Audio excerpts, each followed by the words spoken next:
it doesn't matter how hard you work, right? People were basically bringing wheelbarrows of money, $20 billion, so 20 billion marks to buy a bar of soap. So working hard and not thinking about monetary theory and not understanding money isn't a solution. The ruling class would like you to work hard and not think about these things. Well, every economist had never seen Bitcoin. So how do you understand economics if you never saw perfect money, perfect economic energy, where Bitcoin means you can move economic energy through time and space with zero energy lapse. It's just very volatile, very anxiety inducing, but that's the feature.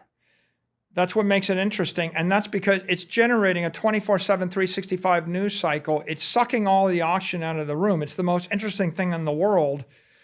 It's the most liquid, most tradable thing in the world. You live in Singapore, you see bad news. You lever a short trade 27-1 and the crisis gets resolved. You go long 50-1 and no one's trading Upper East Side real estate during. Still watching your portfolio swing 20% and not knowing whether to buy, hold, or get out?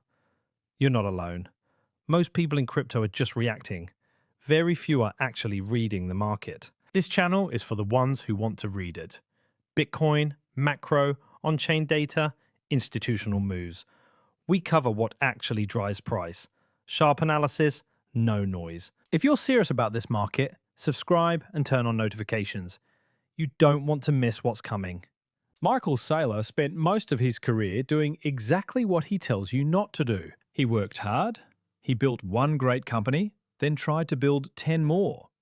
He scattered his focus across a dozen ideas, launched businesses that went nowhere, and by his own account, spent his 30s and 40s learning the same lesson over and over. Focus on one thing. Go all in. Don't dilute. And then at 55 years old, with a company bleeding out under competition from Microsoft, he found Bitcoin. Not as an investment, as a way out of the box. What happened next, you already know. $62 billion in Bitcoin. The world's largest corporate holder. A credit machine he's building to last hundreds of years. But this video isn't about what he built. It's about how he thinks. Because the interview you're about to watch covers territory most Saylor content never gets to. He explains why working hard is the wrong strategy in 2025 and what to do instead. He walks through the exact math on borrowing cheap money to buy Bitcoin and why the people who did that in 2020 generated $375,000 a year doing nothing. He makes the 4 protocol dominance argument, why Bitcoin isn't just winning, it's already won. The same way Arabic numerals won, the same way English won, the same way the shipping container won. And he breaks down why Bitcoin's volatility isn't a flaw in the system, it's proof the system is working. This is the second part of our Saylor series. If you haven't seen part 1, it's linked in the description, but this one stands on its own. Let's get into it. People were basically bringing wheelbarrows of money, $20 billion, so 20 billion marks to buy a bar of soap. So working hard and not thinking about monetary theory and not understanding money isn't a solution. The ruling class would like you to work hard and not think about these things, right? But if you want to create wealth or preserve wealth, it's not enough to just work yourself to death, and I can give you lots of examples of that. Now, if you look at the wealthy, a wealthy real estate investor, they would go and get a loan and they'd borrow money at 5 or 6% and they'd invest it in a building and they would generate a 10% return and they would capture the difference. And, if you want to make $1 billion, you borrow $1 billion, you use it to build a building, you keep 80% or 100% of the equity, you put the rest 80% of the building as debt. So maybe you have $1.1 billion building and you find a way to raise $100 million of equity and you have $1 billion of debt. And then the money supply expands at 7% and the building increases at 7% a year. And that means after 10 years, the value of the building's doubled. So in 10 years, you have a $2.2 billion building, right? And maybe you've paid, $100 million, a few $100 million in interest, but you've now made $400 million in equity. And so you made $400 million in 10 years or $40 million a year with other people's money, right? With intelligent financing.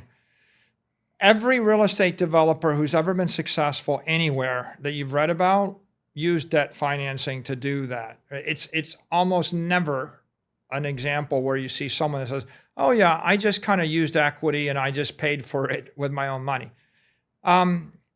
With Bitcoin's been appreciating about 40% a year for the past 6 years. In 2020, 2021, you could have got a 30-year mortgage for 2.7%, or people got 2.5% mortgages. So imagine the government wants to give you money for 2.5%, and you can invest the money at 40%. If you could borrow $1 million, then you're getting 37.5% of $1 million a year. Okay, so you're getting paid $375,000 a year to do what?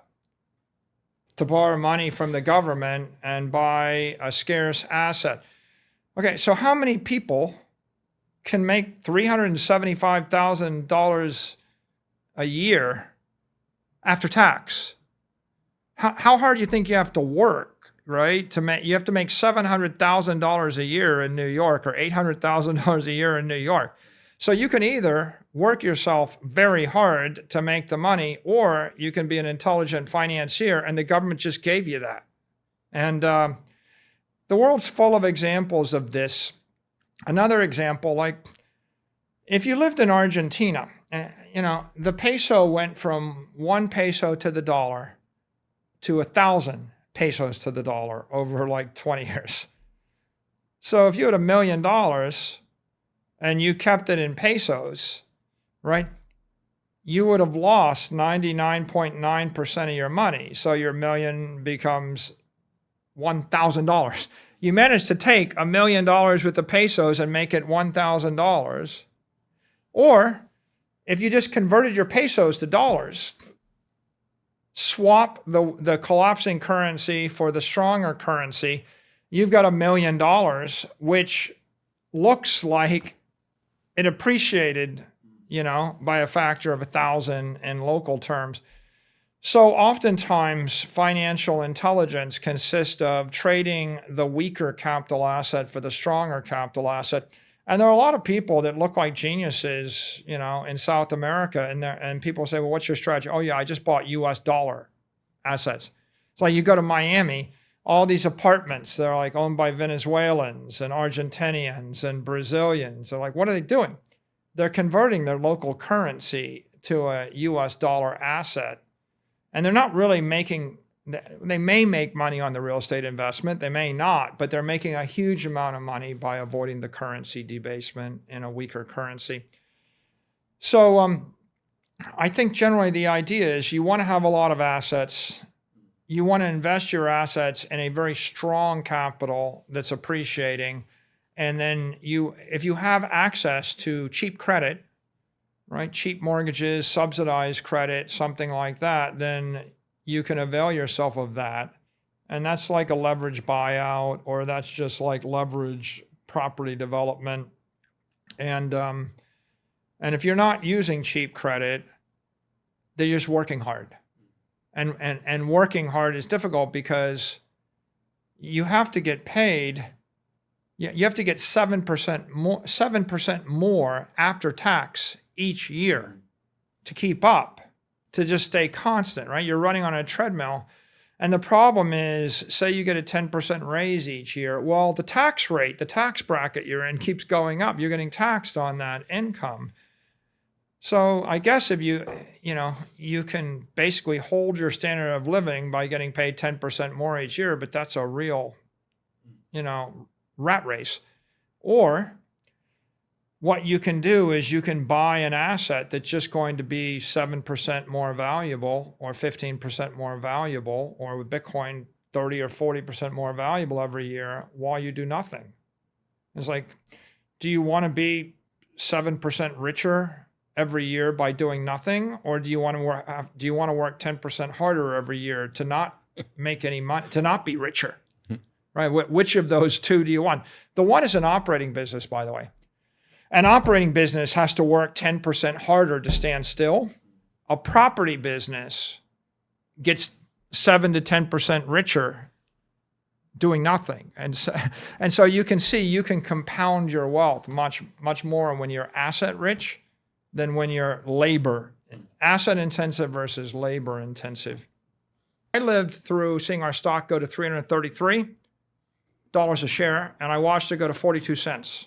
Okay, so I've had volatility. I read that in 2000, you lost $6 billion of paper wealth. Is this what you're talking about? Yeah, well, that wasn't the worst of it. That was just in one day, right? That was one day, a bad day. No, Just the a worst. bad day, $6 The billion. worst of it was a couple years later when the stock went from, it had gone from $100 down to $1, down to 80 cents, 60 cents, 50 cents, 48 cents, 46 cents, 42 cents. And we were, 3 days from bankruptcy, failing. So, that's, by the way, that's like, calculate that's like 99.8% drawdown. Okay. So, like when people are like, oh yeah, you're down 20%, are you stressed out? I'm like, no, I'm not stressed out. On October 6th, Bitcoin hit an all-time high. Okay, that's October, November, December, January, February, March, April. We're 7 months, 1 week, 7 months. You know how long it takes? Okay, so 7 months ago, we were an all-time high, and everybody's losing their mind and throwing in the towel and giving up. You know how long it takes to make a baby? It's like you can't even make a baby in 7 months. Okay, you can't get through college, right? To get through college, it takes 4 years for an undergraduate degree. It takes 16 years starting from first grade. And so, you want to be a doctor, you want a master's degree or a PhD. So what I said was 4 years is very fast for success. 10 years is normal. 7 months is a blink. And I think what we have to keep in mind is that one of the great features of crypto is there's news every day, every minute. It's like on Saturday morning, there's a crisis. On Sunday morning, it's resolved. People have already gone through a year's worth of gains and losses between Saturday and Sunday. And it's just very volatile, very anxiety-inducing. But that's the feature. That's what makes it interesting. And that's because it's generating a 24/7, 365 news cycle. It's sucking all the oxygen out of the room. It's the most interesting thing in the world. It's the most liquid, most tradable thing in the world. You live in Singapore, you see bad news. You lever a short trade 27-1, and the crisis gets resolved. You go long 50-1, and no one's trading Upper East Side real estate during that time frame. No one's trading art. No one's trading the S&P. And so volatility is vitality. This kind of anxiety or jitteriness is actually just indicative of the world's most global free capital market. Bitcoin's volatile because it's useful. Because a guy in China who's worried about a government decision in China that you've never heard of, that you don't know about, they can trade Bitcoin based upon that. It's reacting to things that have nothing to do with Miami real estate or New York or fill in the blank, Renaissance Italian art. And so, does it bother me? Not at all. I think you have to be energized by it. It's a benefit. The only reason you're talking to me, the only reason that you're interested or anybody else is interested is because I strapped myself, to the crypto reactor, right? The crypto roller coaster. And this thing is interesting to 500 million people in the world. And stuff that's boring. Like, what do you think about the value of real estate in New York Central Park? Do you care? No. Why? The English word for interest, the classical definition is I have an investment in the thing. If I have an investment in the thing and I might make or lose money, I'm interested. So the secret to the Wall Street Journal is they only wrote stories about publicly traded things that you could buy or sell or you might own. If I write stories about things you can't own, oh yeah, the value of the emperor's family's real estate in Tokyo has gone up or down. What do I care? I can't buy it, I can't sell it, I can't short it, I can't bet on it. It's not interesting. Bitcoin is the most interesting thing in the world because everybody can have an interest in it either directly or indirectly through a derivative. You have to embrace that. You have to revel in that. That is the feature. That is not the bug. I think Bitcoin is the dominant digital monetary network of the world. Human civilization, it settles on protocols. There, for example, with mathematics, there was Babylonian math. 360 degrees, 60s, 12, 24 hours. There was Greek math. There was Roman math, Roman numerals. So Arabic wasn't the first protocol. It was just the best. Arabic math, zero. It wasn't Greek. It wasn't Roman, right? Why are Christians in Northern Europe using Arabic math? Because it was a better protocol. Right? And that's been good for 1,000 years. There is no second best math protocol, right? If you look at language, English, we're speaking English. Why? Because all the rich, powerful people speak English. Because the British won the Napoleonic War. If Napoleon had won, we'd probably be speaking French. If the Russians had won, right, we'd be speaking Russian. Billions of people speak English. If you speak English, you'll get your message across better. You'll sell something at a higher price. You'll buy things at a lower price. More people will listen to you. You'll make more money.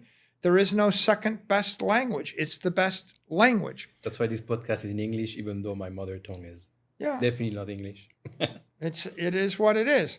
And with Bitcoin, Bitcoin is digital capital, right? What you've got glass beads, you've got bales of tobacco. In the biblical times, they used ox, cows, cattle as capital, bushels of wheat. We've used bars of silver, for a while, I think India was on the silver standard. Then there was the gold standard. And at the end of the day, the human civilization settles upon the highest powered capital asset, the highest powered money. And Bitcoin is the most thermodynamically sound. And so, well, how do you know? Well, because it's like worth $1.5 trillion. Okay? Well, how did it get to be worth that? Well, the smartest people with the most money and the most power, they had to choose a protocol. And they could have chose any protocol. There were 10,000 protocols. They could have chose all the Bitcoin forks. They chose this one. Well, how do you know they chose it? Because they have the most money and the most power, and it's literally the most powerful and has the most money in it. Now, what happens when all of the powerful, wealthy, influential people choose a numerical protocol, electrical protocol, right? A language protocol, a mathematical protocol, or an economic protocol, right? Or even like computer protocol, networking protocol, TCP/IP. I can give you 10 other ways to do it, right? There are 10 other languages, there are 10 other maths, there's 10 other whatever. But at the end of the day, there's a massive network effect, and you see this in the history of technology, and I studied technology at MIT. I studied the history of science. So, the railroad track gauge, it's like the Roman war chariot carves grooves. We create railroads the same width. If you have that width, you want to manufacture the train cars that width, right? Just like, why is every container the same size? Because they're all modular, because I can move them from a container ship to a truck to a plane, to a train. Well, what if you want to make it 6 inches wider? It doesn't fit. Well, couldn't you make it narrower or wider, a different shape? You could, but all of the rich, powerful people picked the one format. And how do you know? Because if you look at the port of Miami, there's like ships and they're stacked up with these containers, and every port in the world, whether it's the Chinese or whether it's the Russians or whether it's the Europeans or whether it's the Americans or the Europeans, they have the same format. And it just is what it is. And why? Because people aren't stupid. And at some point, why don't we create cars that are 32 feet wide? You could. They just don't fit in the parking space, and they won't get in the garage, and they won't drive down the road. And so humans create machines that work, that are compatible with protocols, because once a protocol hits critical mass, there's a massive network effect, and all of the money and the power and the influence of the world falls. How many companies have manufactured a car that's like this wide? How many of them agreed on language and religion and politics? None of them. Here's what ties all of that together. Saylor's entire framework is one idea repeated at different scales. Find the strongest asset. Concentrate everything into it. Use every tool available to get more of it. Don't dilute. Don't get distracted. Don't confuse working hard with building wealth. The leverage math he walked you through isn't complicated. Borrow cheap, buy the asset that appreciates fastest, capture the spread. Real estate developers have done that for 100 years. The difference now is that Bitcoin appreciates at 40% a year, and the government was handing out 2.5% mortgages in 2020. That's not investing, that's a gift. The volatility point matters too. Every time the price drops and the headlines turn hostile, the people who don't understand the asset sell it to the people who do. That transfer has happened every cycle. It will happen again. Saylor survived a 99.8% drawdown on his company's stock. He didn't sell. He didn't pivot. He went back to the original business and waited. And then Bitcoin found him. And the protocol argument is the one that should sit with you the longest. Arabic numerals beat Roman numerals not because they were more popular, because they were better. English didn't win because it's the prettiest language. It won because the most powerful people used it, and the network effect became impossible to reverse. Bitcoin is at $1.5 trillion because the smartest money in the world already chose it. They didn't choose it because they were told to. They chose it because they ran the math. If you're still figuring out where you stand on all of this, that's fine. But understand what you're deciding. You're deciding whether to hold an asset with an infinite half-life or one that loses half its value every decade. Saylor made that decision 5 years ago with $250 million. Today, it's $62 billion and climbing. Subscribe if you want to keep going deeper on this. Part 1 of this series is linked below if you missed it, and share this with someone who still thinks Bitcoin is too volatile to hold. That's exactly what they said about electricity.